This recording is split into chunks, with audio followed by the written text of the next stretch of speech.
Hello, lovely folks of YouTube. Ren here. It is July. It is time for yet another monthly garden tour. This one's going to be pretty short because honestly there's not a whole lot that's interesting to see in my garden in July. It's so hot, most everything just kind of like, you know, goes not really dormant, but just kind of like keeps it really low key this time of year because it's too hot to be doing a whole lot. So I will show a few highlights of some cool things, but it's going to be a pretty short video most likely. So let's get started. Alright, first thing, hang on, I just saw it a minute ago. I want to show you. Let's see if you can see it here. Look, that's a hazelnut on my hazel tree. I get maybe a dozen hazelnuts a year, theoretically, but I never actually see any of them because the squirrels always find them before I do. So, here is one thing that is blooming this time of year. This is really the highlight of this time of year, my echinacea. Echinacea purpurea, of course, is pretty widely used in a lot of herbal medicine teas and stuff like that.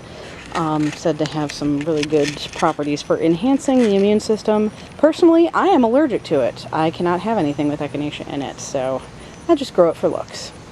But that is there. Another thing I want to show you here, I did have sunflowers. This is all that's left.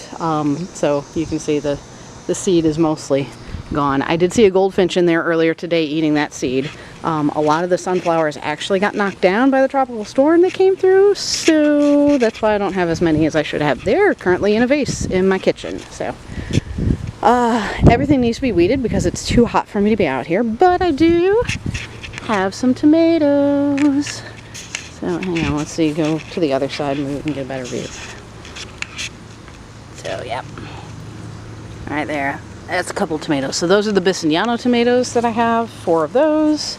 And then I have 4 of the mortgage lifter tomatoes, which have not given me any fruit yet. But this one does have one, a little bitty one there. So getting ready. Normally I would have tomatoes by this time of year, but I got a late start on getting things out. Oh, I didn't show you. This is the one part of my yard that I have weeded because it's in the shade most in the afternoon, like this time of night right now. So my herb bed, of course, have the spearmint, the chives, the fennel, which has gotten ridiculously tall. That's marjoram, which I've harvested recently. Same with the basil behind it. And this is my little surprise datura that just popped up out of nowhere. This is going to bloom. So you can see it's starting to open up now that the shade is hit. That blooms at night. And then, of course, I have another rosemary, because who can have too many rosemary plants? Not me, that's for sure. And I do have a hollyhock, but it's got a little bit of a rust problem right now, so maybe a little bit of spray, neem oil spray will help on that. We'll find out. Fingers crossed. Going around my little Chionanthus tree. You can see the little fruits are popping up on that. These fruits do turn sort of a bluish black color. This is a relative of the olive, which is very apparent when you see the fruits. And although they're not edible by people, they are highly attractive to birds. So now this is the comparison. This is the part I haven't weeded yet. You can see the difference between that and the other bed. Apples are continuing to do their apple thing. So still have apples. So this is my Arkansas Black. This one got hit by bugs quite a bit, which is why you can see the apples are looking kind of funky. Probably won't be as good for eating, but they're plenty good for cider. And then, of course, my Albemarle Pippin is actually looking very nice. So those apples are looking nice. And then this one right here is my little Pippin. Sorry, I stepped on something. This is the one that my oldest child started from seed when they were in kindergarten, and now they graduated high school this year, so that's their apple tree. Makes little lady apples. They're about the size of golf balls when they're ripe, but they are delicious. They actually taste a lot like a Honeycrisp, so very pleased with those. Alright, here's a few things that are blooming. So the Betania still has some blooms on it. This is the first year that my Betania has actually flowered, so that's exciting. I have my flowers on my Anise hyssop, Agastache funiculum. I made a video on that earlier today, but you won't see it for a little while because I have a schedule. This one is another one that flopped over in the storm, but this one is still going. So this is my Elecampane in Eula Helium. As you can see, it is a favorite of bumblebees. So, and then of course I still have these flowers on the greater Brunette as well. These flowers basically dry like this. They're actually really interesting, and I may harvest some of these just to use in a dried arrangement of some sort. I think they'd look really cool. I have some phlox and some Monarda that are blooming here.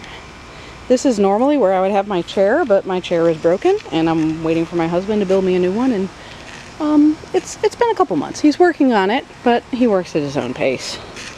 Pennyroyal, of course, is going crazy. I have that little pot that's in there. That's actually my henbane plant. I had it in a more sunny spot, but it wasn't super happy, so I moved it to a more shady spot. It seems to be better. So, first year growing henbane. We'll see how it goes.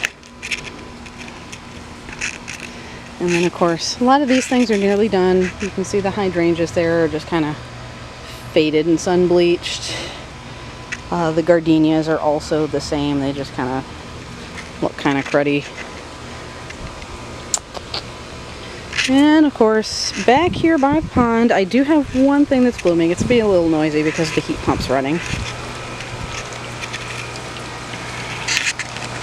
So I have my one hosta here. This is the blue angel hosta. That one is blooming. And then of course the little begonias I planted around the waterfall are blooming as well. Pond is doing its thing. I have lots of lily pads. Still haven't gotten any flowers from it, but maybe I'll get a flower. I did add in a little, that's a water hyacinth there. Highly invasive species. It's only recently that we were allowed to actually purchase them. The only reason I have it is because I know that it cannot escape into the wild from my little pond here. And honestly, it wouldn't overwinter here anyway, so it's not as dangerous here. But further south, oh no, you don't want to have that plant. And as you can see, there's still an algae issue that I'm working on. Trying out some different filtration techniques to try and get that under control in as minimally invasive a way as possible. But you can see, oh, there's a little fish. So yeah, fish are not bothered by it at all. They're just kind of like, whatever. And neither is the little froggy friend either. They are not out right now. Usually I find them they're not out when it's really hot. They will come out like in the morning and in the evening. I'll see them on the rocks sometimes, but when it gets really hot during the daytime, they go hide somewhere cool. So, and I don't know where that is. But anyway, that is my garden today. Not a whole lot going on, but it still has has some nice stuff going on there. So, hope this video finds you well, and I will see you again soon.